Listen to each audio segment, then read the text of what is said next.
நாம் ஆவலோடு எதிர்பார்த்து கொண்டிருக்கக்கூடிய தலைமை உரை நல்க, சிறப்புரை நல்க இந்த நிகழ்வினுடைய முத்தாய்ப்பாய் உயர்திரு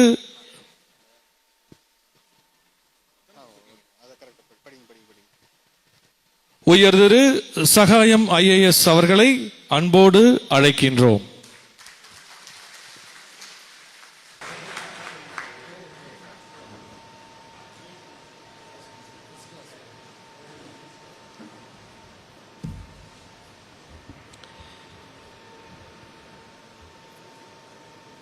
விவசாய சங்கத்தால் உழவர்களினுடைய உரிமை தளத்தில் களமாடி வீரமரணம் அடைந்த விவசாய தியாகிகளுக்கு அஞ்சலி செலுத்தக்கூடிய உணர்வுபூர்வமான இந்த நல்ல நிகழ்வில் கலந்து கொண்டு உரையாற்றி இந்த பெரும் பொதுக்கூட்டத்திற்கு காரணமாக களமமைத்த இந்த சங்கத்தினுடைய மாநில பொதுச் செயலாளர் மாண்புமிகு டாக்டர் கந்தசாமி அவர்களே, இந்த நல்ல நிகழ்விலே முன்னிலை வகிக்கின்ற இந்த அமைப்பினுடைய துணைத் தலைவர்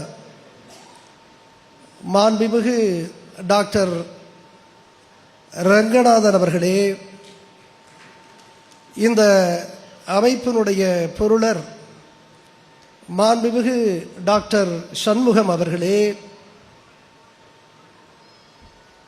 மாண்புமிகு டாக்டர் பிரபு அவர்களே, இந்த நிகழ்வினுடைய தொடக்கத்தில் வரவேற்புரையாற்றியிருக்கின்ற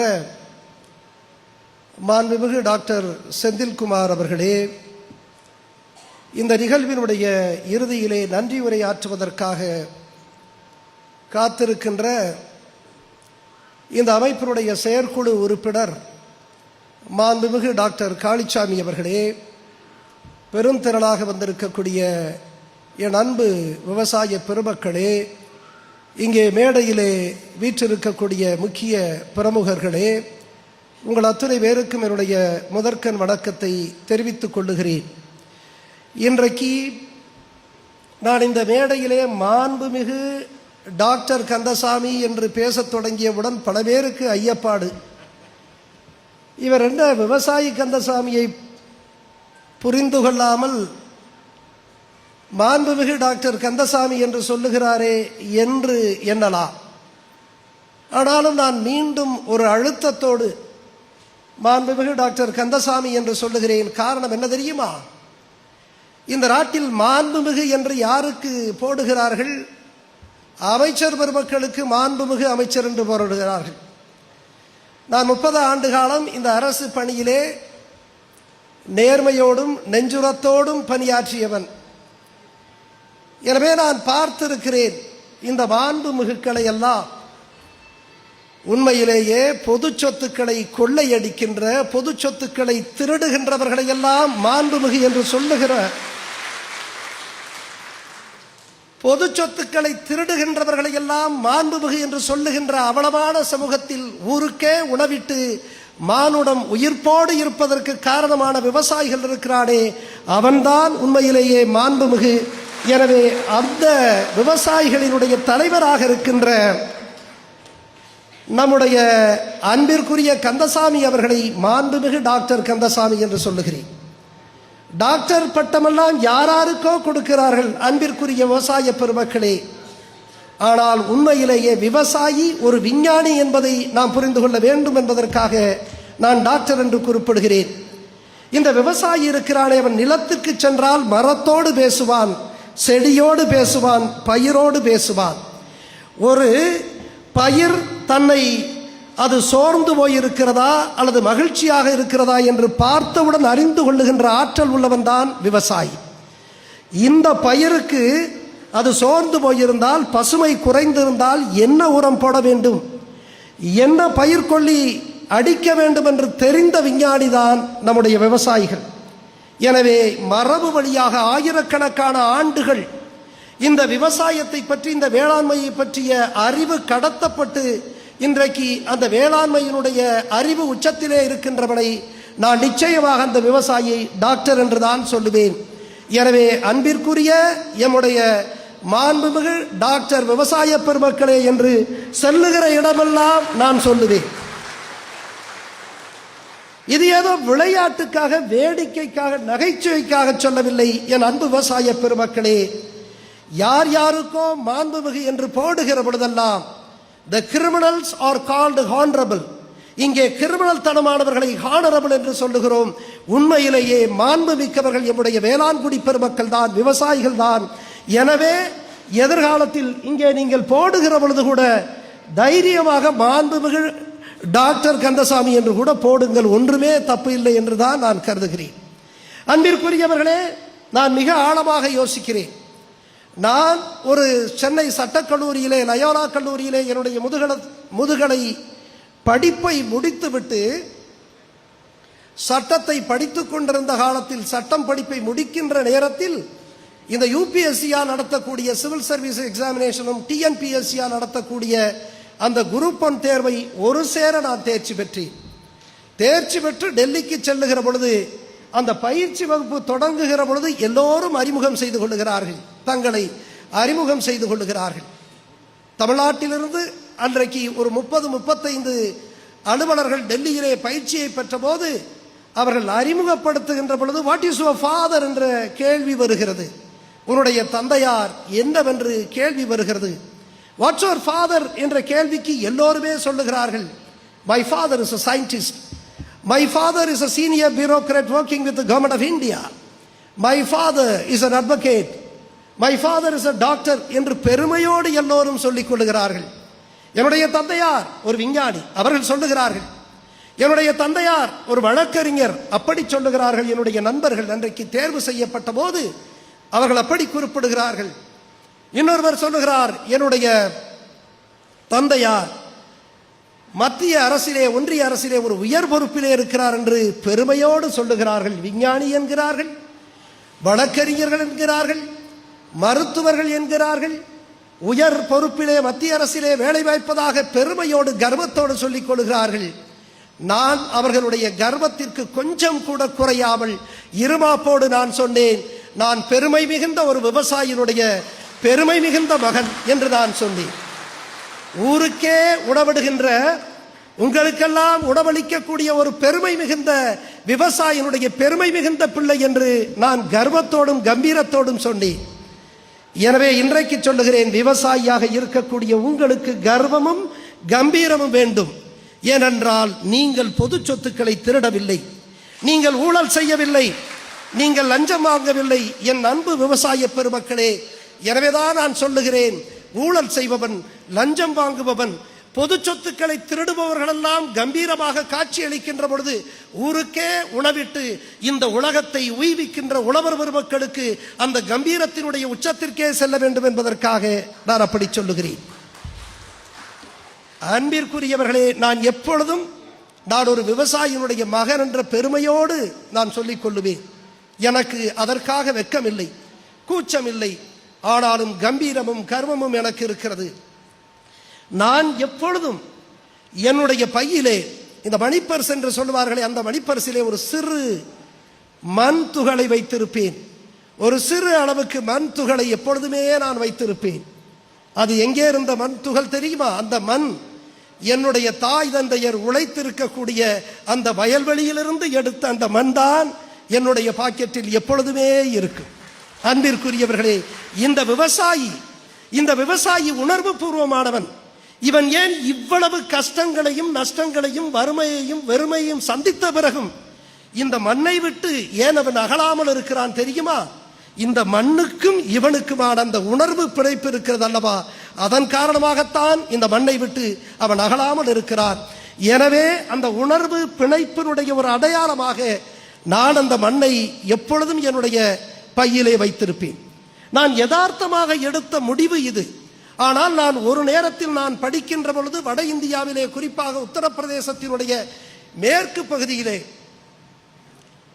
மிகப்பெரிய விவசாயிகளுடைய தலைவராக இருக்கக்கூடிய ஜாட் மக்களினுடைய பெரும் தலைவராக இருந்த இந்தியாவினுடைய முன்னாள் பிரதம அமைச்சர் சரண் சிங், சௌத்ரி சரண் சிங், அவரை பற்றி நான் பின்னாலே படித்த பொழுது, அவரும் என்னை போல அந்த காலத்தில் தன்னுடைய அந்த பட்பட்டு தொகுதியிலே, தன்னுடைய கிராமத்திலே இருந்த, தன்னுடைய வயலில் இருந்த அந்த மண்ணை அவரும் எப்பொழுதும் தன்னுடைய பாக்கெட்டிலே வைத்திருப்பாராம்.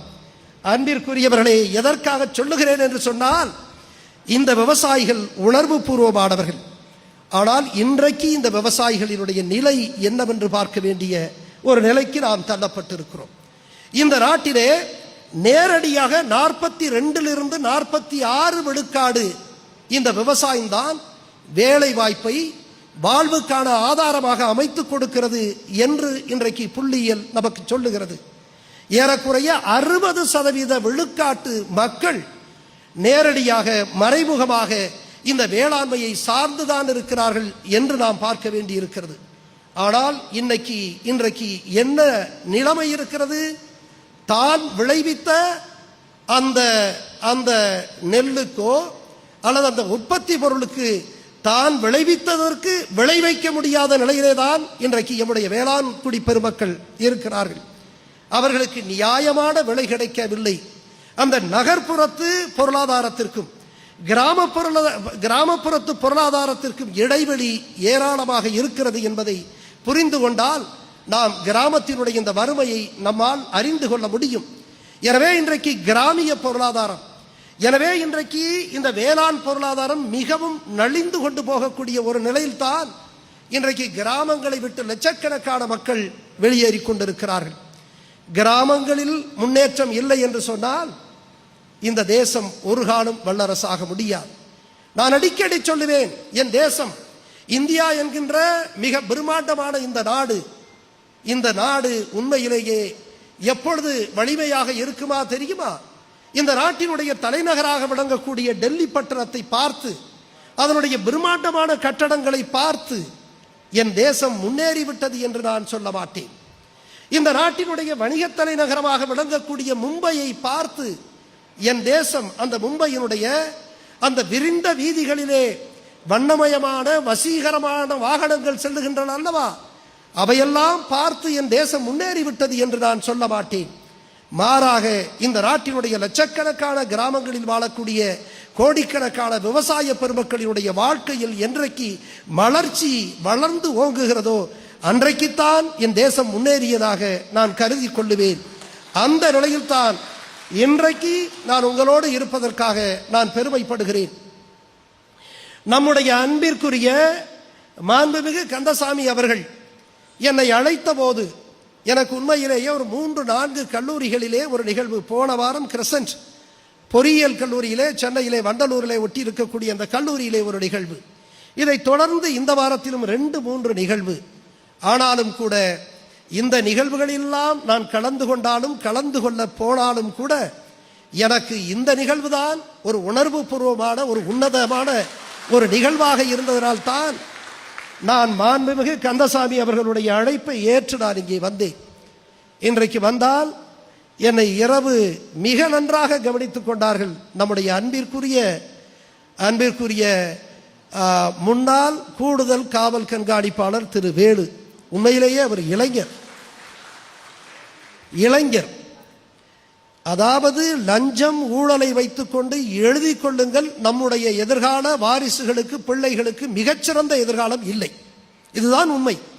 ஒரு நாடு லஞ்சத்தையும் ஊழலையும் வைத்துக்கொண்டு அது வல்லரசாக உலகத்தில் பூமி பந்தில் எங்குமே அது வல்லரசாக முடியாது.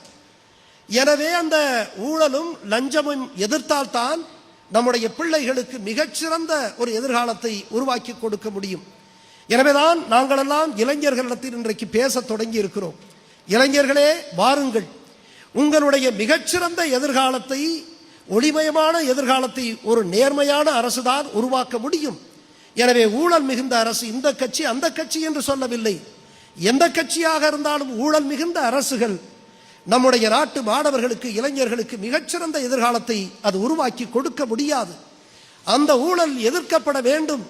எனவே வாருங்கள் என்று இளைஞர்கள், நாங்களெல்லாம் இளைஞர்களை அழைக்கிறோம். இளைஞர்கள் வருகிறார்களோ இல்லையோ, இன்றைக்கு அந்த பணியை நம்முடைய 83 வயது இளைஞர் திரு வேலு அவர்கள் மிகச்சிறப்பாக செய்கிறார்கள். அந்த மனிதர் ஒப்பற்ற மனிதர். அந்த மனிதர் உண்மையிலேயே ஒப்பற்ற மனிதர். ஒரு வகையில் கண்டிப்பும் இன்னொரு வகையிலும் கருணையும் கலந்த ஒரு ஒப்பற்ற வடிவமாக இருக்கக்கூடிய இந்த இளைஞரை நான் உண்மையிலேயே போற்றுகிறேன். இன்றைக்கு கூட எங்களை அறிமுகப்படுத்திய போது சொன்னார்கள், நாங்கள் சுடுகாட்டிலேயே இரவையிலே சுடுகாட்டிலேயே தங்கினோம் என்று சொன்னார்கள்.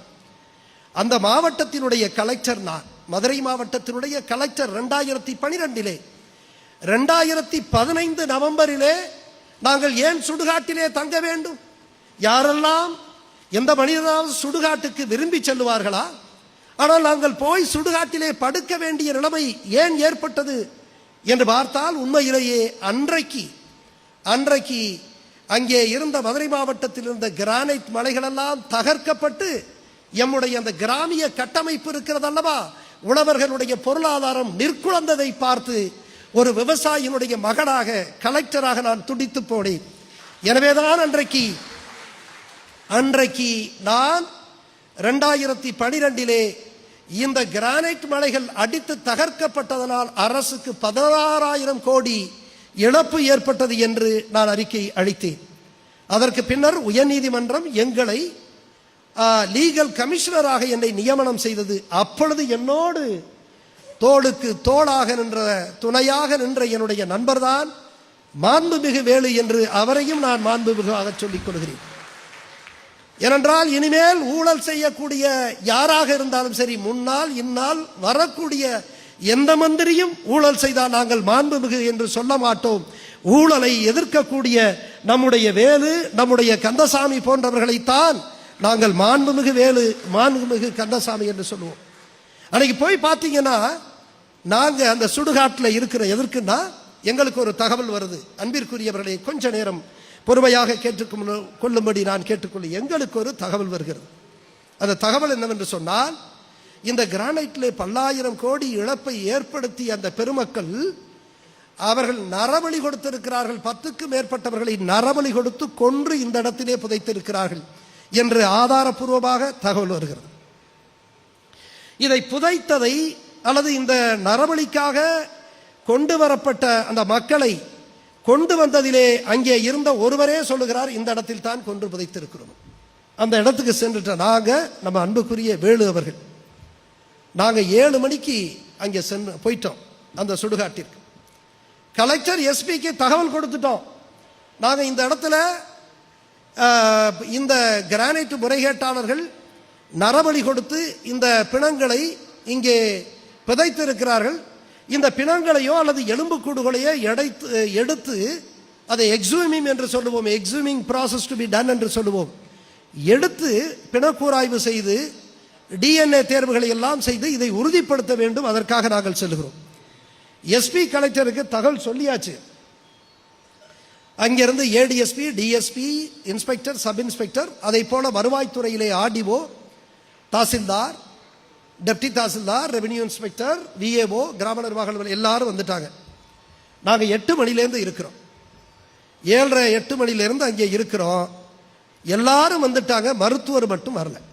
இந்த பிணத்தை எடுத்து, எலும்புக்கூடுகளை எடுத்து பிணக்கூராய்வு செய்யக்கூடிய மருத்துவர்கள் மதுரை மருத்துவக் கல்லூரியிலேருந்து வரணும்.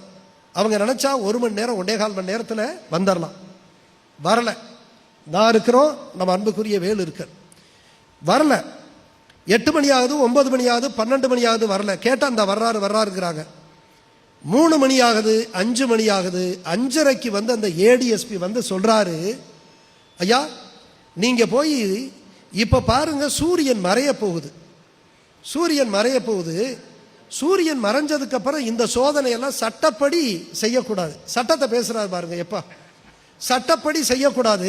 அதனால ஐயா நீங்க மதுரையில் போய் சர்க்கிட் ஹவுஸில் போய் தங்கிக்கங்க, இருங்க, ஓய்வு எடுத்துருங்க. காலையில் நம்ம இந்த சோதனையை நடத்திடலாம் அப்படின்னு சொல்றார். எனக்கு கடுமையான கோபம் வந்துச்சு. அந்த ஏடிஎஸ்பி கிட்ட கேட்டேன், நாங்கள் சூரியன் உதித்த நேரத்திலே இங்கே வந்துட்டோம். இப்போ நீ சட்டத்தை பேசுகிற, சூரியன் மறைய போது இனிமேல் செய்ய முடியாதுன்னு. நீங்கள் என்ன பண்ண போறீங்கன்னு எனக்கு தெரியும். நீங்க என்ன பண்ண போறீங்கன்னு எனக்கு தெரியும். இந்த இரவோடு இரவாக நீங்க எப்படிப்பட்ட ஆளுக என்ன பண்ண போறீங்கன்னு தெரியும். இந்த இரவோடு இரவாக நீங்க என்ன செய்ய போறீங்கன்னு எனக்கு தெரியும். நான் இப்ப சொன்ன 1 கிலோமீட்டர் நீளம் இருந்த ஹில்லுனா மலை, 1 கிலோமீட்டர் நீளம் இருந்த ஹில்லையே காணாமல் ஆக்குனீங்க. இப்ப இந்த ஹில்ல காணாமல் ஆக்கினவங்களுக்கு இந்த ஸ்கல் இருக்கு பாருங்க, மண்டை ஓடு ஸ்கல்லுனா, இந்த ஹில்ல காணாம ஆக்குனவங்களுக்கு இந்த ஸ்கல்ல காணாம ஆக்குறதுக்கு எவ்வளவு நேரம் ஆக போகுது, இந்த இரவு நீங்க என்ன பண்ண போறீங்க அப்படின்னு எனக்கு தெரியும். நான் போக மாட்டேன், இங்கேயே இருக்க போறேன். ஐயா ஐயா ஐயா, நீங்க ஐஏஎஸ் ஆஃபீஸர், நீங்க கலெக்டர், நீங்க இங்க இருக்கக்கூடாது, அதெல்லாம் வேண்டாம். உங்களுடைய இந்த பேச்செல்லாம் நம்புவதற்கு நான் தயாராக இல்லை என்று சொல்லிவிட்டு நான் அங்கே ஒரு நாற்காலியை கொண்டு வர சொல்லி அந்த சுடுகாட்டிலேயே உட்கார்ந்துட்டேன். நான் உட்கார்ந்த உடனே ஒரு இளைஞர் ஓடோடி வந்து என் அருகே உட்கார்ந்து கொண்டார். அந்த இளைஞர் தான் மாண்புமிகு வேலு அவர்கள். அன்பிற்குரிய, இரவு முழுவதும் நாங்கள் அந்த ஆதாரங்களை காப்பாற்றுவதற்காக அன்றைக்கு சுடுகாட்டிலே நாங்கள் தங்க வேண்டிய ஒரு நிர்பந்தம் ஏற்பட்டு, எங்காவது இந்த அநியாயத்தை பார்த்திருக்கோமா? நம்ம ரொம்ப நாகரிகத்தில் உயர்ந்து இருக்கிறோம்னு சொல்றமே, படிச்சிருக்கிறோம்னு சொல்றமே, தமிழ்நாடு மிகச்சிறந்த மாநிலம் என்று சொல்லுகிறதே, அந்த மாவட்டத்தில் கலெக்டராக பணியாற்றிய நான் அந்த சுடுகாட்டிலே நரபலி கொடுத்து பிணங்களை புதைத்திருக்கிறார்கள், எனவே அவை தோண்டி நீங்கள் ஆய்வு செய்து கண்டறியுங்கள் என்று சொல்லுகின்ற அந்த கலெக்டரையே அந்த சுடுகாட்டிலே தங்க வைக்கின்ற காட்டு மிராண்டித்தனத்தை எங்காவது பார்க்க முடியுமா? மிக கொடூரமான அந்த சூழலெல்லாம் கடந்து வந்தோம். எனவேதான் மாண்புமிகு வேலு அவர்களுக்கு நான் என்னுடைய பாராட்டுக்களையும் போற்றுதலையும் நான் இங்கே குறிப்பிட்டு சொல்லியாக வேண்டிய நிலையில் இருக்கிறேன். எங்களை எல்லாம் கேட்டாங்க. அப்ப என்ன கேட்டாங்க தெரியுமா? என்னங்க சுடுகாட்டு, இந்த சுடுகாட்டில், அதுவும் அன்னைக்கு அமாவாசை, உண்மையிலேயே அமாவாசை, நான் விளையாட்டுக்காக சொல்ல, என்ன வேலையா, அந்த சுடுகாட்டிலே அமாவாசை இரவிலே இப்படி சுடுகாட்டிலே தங்குவதற்கு உங்களுக்கு பயம் இல்லையா என்று கேட்டார்கள். எல்லோருமே கேட்டார்கள். நான் சொன்னேன், நிச்சயமாக சுடுகாட்டில், இங்கே நான் சுடுகாட்டிலே இருப்பதற்கு எங்களுக்கு பயம் இல்லை, சுதந்திர நாட்டில் இருப்பதற்குத்தான் எங்களுக்கு பயமாக இருக்கிறது என்று சொன்னேன். அப்படிப்பட்ட சூழலை அன்றைக்கு எதிர்த்து நின்றதற்கு காரணம் இந்த நேர்மையும் இந்த நெஞ்சுரமும் ஒரு விவசாயினுடைய பிள்ளைக்குத்தான் வரும் என்பதை நீங்கள் புரிந்து கொள்ள வேண்டும். அப்படிதான் இருந்தேன்.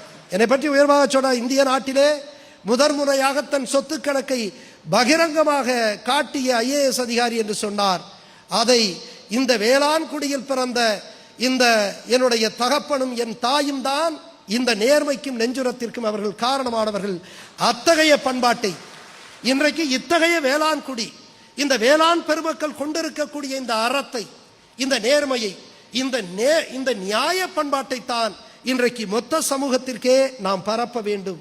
அதற்கு ஒரு தொடக்க, ஒரு புள்ளியாக இன்றைக்கு இந்த நிகழ்வு இருக்க வேண்டும். உண்மையிலேயே நாம் இன்றைக்கு 1900 நம்முடைய மாண்புமிகு கந்தசாமி அவர்கள் குறிப்பிட்டதைப் போல 1968 அவர்கள் சங்கத்தை தொடங்கி 70களினுடைய தொடக்கத்தில் அது வீறு கொண்டு எழுந்து அன்றைக்கு மின் கட்டணத்தை குறைப்பதற்காகவும் இந்த அரசினுடைய கெடுபடியான ஜப்தி நடவடிக்கைகளுக்கு எதிராகவும் அன்றைக்கு கிளந்தெழுந்து அந்த போராட்டத்திலே நம்முடைய மாண்புமிகு பெருமகனார் நாராயணசாமி நாயுடு அவர்களினுடைய தலைமையில் நடைபெற்ற அந்த எழுச்சி மிகுந்த போராட்டத்தில் களப்பலியான இந்த வீர தியாகிகளுக்கு எம்முடைய வீர வணக்கத்தை இன்றைக்கு நாம் செலுத்திக் கொள்ளுகிறோம்.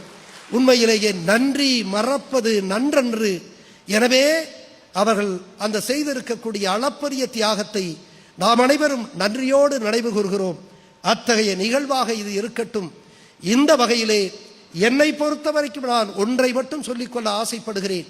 நான் மாவட்ட ஆட்சித்தலைவராக நாமக்கல்லிலே இருந்தபோது நான் உழவர்களுக்கு அதீத முக்கியத்துவம் கொடுத்தேன். கிராம மக்களுக்கு மிக அதிகமான முக்கியத்துவத்தை கொடுத்தேன். அதனுடைய ஒரு அடையாளமாக உங்களுக்கு தெரியுமோ இல்லையோ, இந்த மாவட்ட ஆட்சித்தலைவர் அலுவலகத்திலே நடக்கக்கூடிய இந்த விவசாயிகளினுடைய குறை தீர்க்கக்கூடிய கூட்டத்தை தமிழக வரலாற்றிலே முதன்முறையாக அந்த கிராமப்புறத்திலேயே கொண்டு போய் நடத்தியவன் நான். அது மட்டுமல்ல, இந்த கிராம நிர்வாக அலுவலர்கள் இன்றைக்கு எங்கே இருக்கிறார்கள்? அவர்கள் கிராமத்திலேயே தங்குவது இல்லை. உண்மையிலேயே சட்டம் என்ன சொல்லுகிறது தெரியுமா? Riot Manual Rule 3, it clearly says that every village administrative officer is supposed to stay in the respective charge village. In case he doesn't stay, he shall be removed from service என்று இருக்கிறது.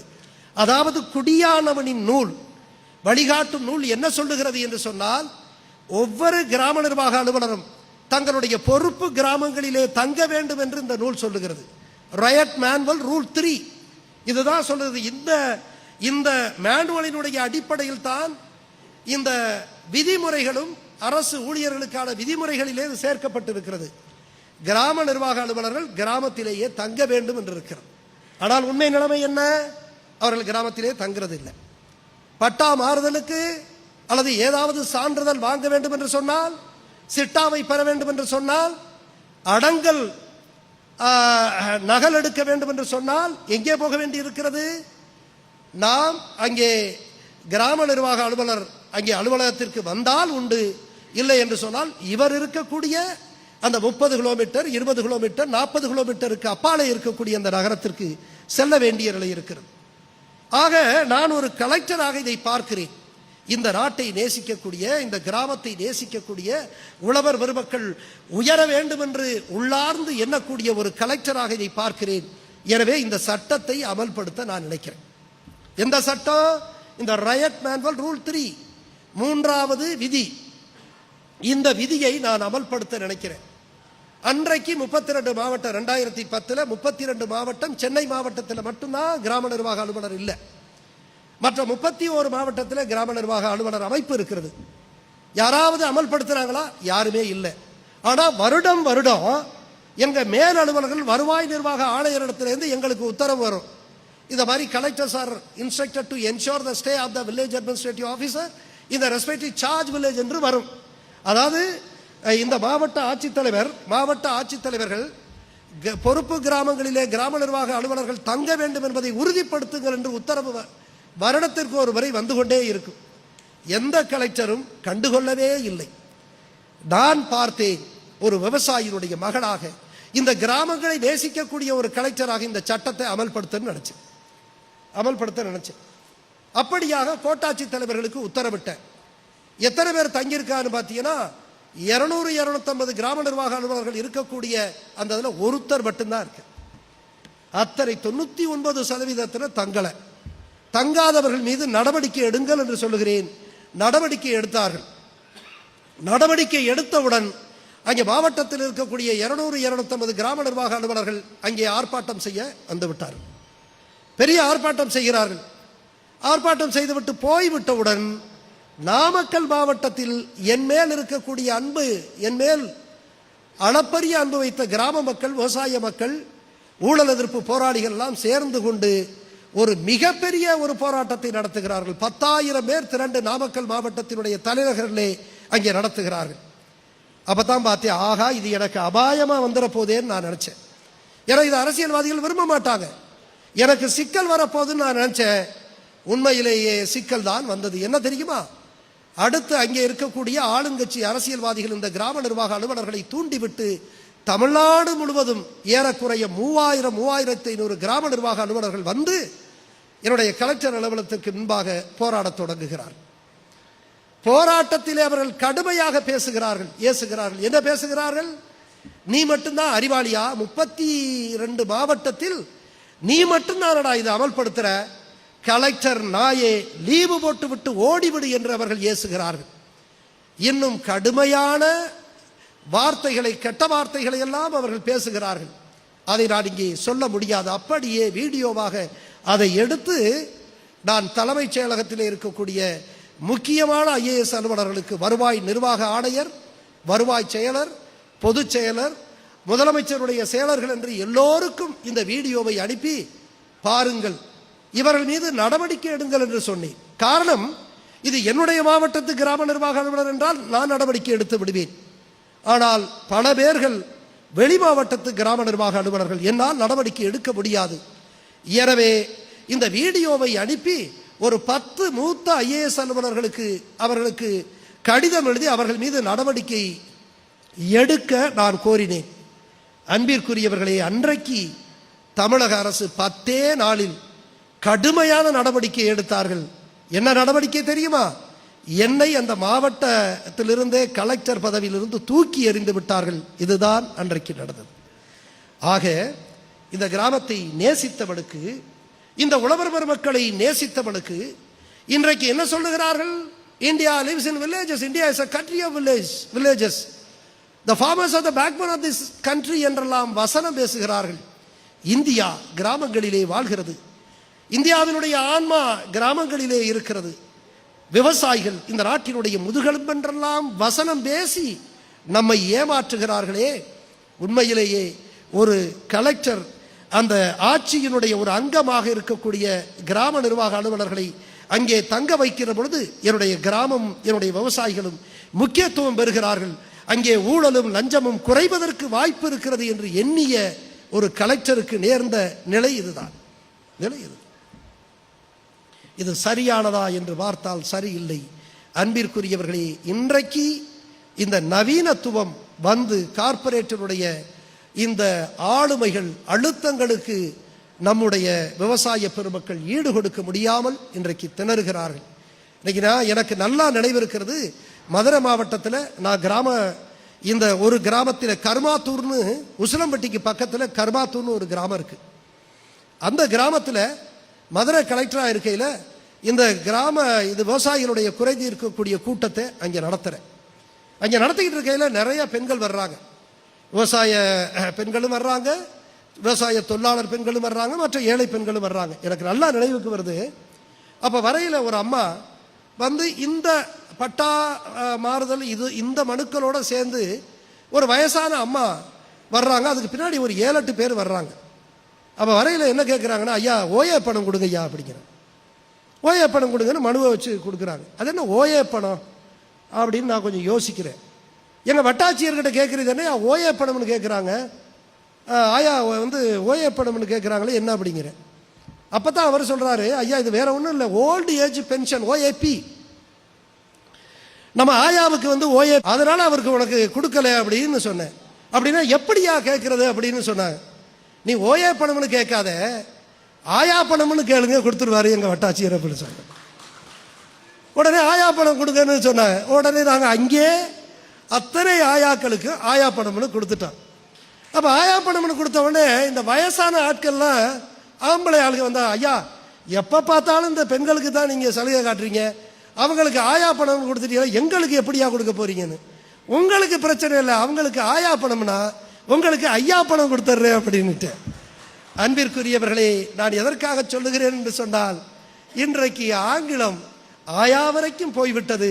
இந்த கார்ப்பரேட்டினுடைய தாக்கம் எங்களுடைய கிராமங்கள் வரைக்கும் போய் இன்றைக்கு எங்களுடைய உழவு கட்டமைப்பு இன்றைக்கு சீர்குலைந்திருக்கிறது. எனவே இதை விடுவிக்க வேண்டும். இவர்களுக்கு எதிர்காலம் வேண்டும் என்று சொன்னால் இன்றைக்கு மாண்புமிகு கந்தசாமி அவர்கள் தீர்மானமாக நிறைவேற்றி இருக்கிறார்கள். 15 தீர்மானம்.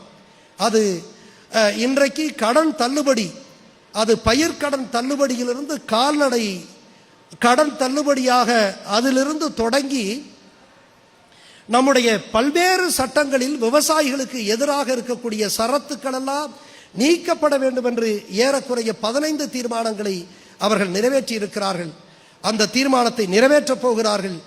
அந்த தீர்மானத்தை நாம் உள்ளார்ந்து நாம் ஆதரிக்கிறோம். 1917 காந்திஜி 1915 அவர் தென்னாப்பிரிக்காவிலிருந்து வருகிறார். அப்படி வந்தவர் இந்த நாட்டிலே தன்னுடைய விடுதலை போராட்டத்தை, ஆங்கிலேயர்களுக்கு எதிராக நடத்தப்பட வேண்டிய அந்த விடுதலை போராட்டத்தை எங்கே இருந்து தொடங்குகிறது என்று பார்க்கிறார். 1917 அவர் பீகாருக்கு சென்று சம்பரான் என்கின்ற மாவட்டத்திற்கு சென்று அங்கே இண்டிகோ இருக்கிறதா அவிரி பயிரிடக்கூடிய அந்த விவசாயிகளினுடைய அவர்கள் அனுபவிக்கக்கூடிய வெள்ளைக்காரர்களால் உருவாக்கப்பட்டிருக்கக்கூடிய அந்த சட்டத்தால் அந்த அவிரி விவசாயிகள் அனுபவிக்கக்கூடிய கொடுமையை நீக்குவதற்காக தன்னுடைய போராட்ட களத்தை பீகார் சம்பரான் மாவட்டத்திலே தொடங்குகிறார். அப்பொழுது அவரிடத்திலே கேட்கப்பட்டது கேள்வி, ஏன் இங்கே விவசாயிகளுடைய போராட்டத்தை தொடங்குகிறீர்கள் என்று கேட்டார். நிருபர்கள் கேட்டதற்கு காந்திஜி சொன்னார், இந்த நாட்டினுடைய விடுதலை என்பது விவசாயிகளினுடைய விடுதலையிலிருந்து தான் தொடங்கப்பட வேண்டும் என்று நான் நம்புகிறேன் என்று சொன்னார். அன்பிற்குரியவர்களே, இன்றைக்கு சொல்லுகிறேன், இந்த நாட்டினுடைய விடுதலை என்பதும் இந்த நாட்டினுடைய வளமான வாழ்வும் எங்களுடைய விவசாயிகள் என்றைக்கு உயர்ந்த வாழ்வுக்கு உரியவர்களாக இருக்கிறார்களோ அன்றைக்குத்தான் இந்த நாடு உண்மையிலேயே வல்லரசாக இருக்கிறது, உண்மையிலேயே வளமான ஒரு நாடாக இருக்கிறது என்று சொல்லி அன்பிற்குரிய இந்த விவசாய சங்கத்தினுடைய அனைத்து நிர்வாகிகளுக்கும், மேடையிலே இருக்கக்கூடிய பிரமுகர்களுக்கும், பெருமக்களுக்கும் நான் சொல்லிக் கொள்வதெல்லாம், நீங்கள் கம்பீரமாக கர்வத்தோடு இருங்கள். இங்கே வெக்கப்பட வேண்டிய ஊழல்வாதிகள் எல்லாம் வெக்கப்படாமல் இருக்கையிலே உலகத்திற்கே உணவிடுகின்ற விவசாயிகள் கம்பீரத்தோடு கர்வத்தோடு இருந்து நாம் செல்லுகிற இடமெல்லாம் இனிமேல் ஒரு காலத்திலும் நம்முடைய கந்தசாமி அவர்களை சாதாரணமாக திரு கந்தசாமி என்று சொல்லாதீர்கள், மாண்புமிகு கந்தசாமி என்று எல்லா கூட்டங்களிலும் அழையுங்கள். உங்களுடைய எல்லா நிர்வாகிகளையும் மாண்புமிகு செயலர், விவசாய சங்கத்தினுடைய செயலர் அல்லது பொருளாளர் என்கின்ற அளவிற்கு நீங்கள் செய்யுங்கள். காரணம், உண்மையிலேயே இந்த சமூகத்தினுடைய மாண்பு, இந்த சமூகத்தினுடைய அறம், இந்த சமூகத்தினுடைய நியாய எண்ணமெல்லாம் இன்றைக்கும் பிரதிபலித்துக் கொண்டிருப்பவர்கள் எம் லட்சக்கணக்கான கிராமங்களில் வாழக்கூடிய கோடிக்கணக்கான எம்முடைய விவசாய பெருமக்கள். அவர்களுக்கான இந்த கூட்டத்தில் உணர்வுபூர்வமாக கலந்து கொள்வதில் பெருமையும் மகிழ்ச்சியும் அடைகிறேன். உங்கள் அத்தனை பேருக்கும் என்னுடைய நன்றியை தெரிவித்து விடைபெறுகிறேன். வணக்கம்.